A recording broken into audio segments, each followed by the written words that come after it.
have a daughter who's 4 years old and is kind of going through this even now. We talk a lot about being a witch, and she is a witch. So she's the fourth generation. I'm the third generation. And she is by far more powerful than me, and she doesn't even know it. But I love that. She goes through this, she kind of goes through these ebbs and flows of some days she's like so strong in her power and she's like, I'm a witch. And she says it with such like conviction. And I love that. But then there's days where she's like, Mama, I'm not a witch. I'm not really a witch. Is that okay? And I'm like, yes, of course it's okay. You don't have to be, it's there if you want to pick it back up. If you don't, if it doesn't speak to you, if it's not true to you, that's okay too, and that's really a part of the journey. You weren't raised, or it wasn't sort of part of your everyday. It can be intimidating, and it can feel like, can I do this? Do I have the ability? And I always tell everyone, yes, yes, yes, you have the ability. Every single person has the ability. You will always hear, and this is something I think is so important to touch on. There are always going to be people that are going to say, no. You have to be from a lineage. You have to fall into sort of this box. And if you're not in this box, nope, it just doesn't work. And, that might be their truth.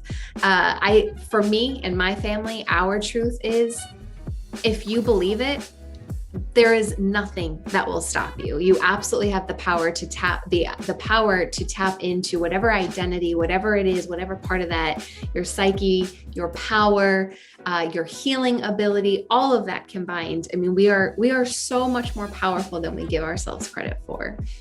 For my family and I, we sort of classify ourselves as healers. It's a term that we've sort of come to use because people seem more receptive to that. Again, as we continue to educate people on what it means to be a witch, there's some that are fascinated by it and they want to know, but when we're sort of getting to know people, like the term healer is what we end up going with because it's just better received. And really in terms of what we do specifically, we do focus a lot of our energy work on healing and our spell work around healing. So, I think every single person that you talk to within the community of witchcraft would tell you something a little bit different because we're all on separate journeys. So for us specifically within my coven, it's all around healing. That's kind of like the central theme that our souls are drawn to. Being a witch and just saying, I am a witch, that is a powerful statement.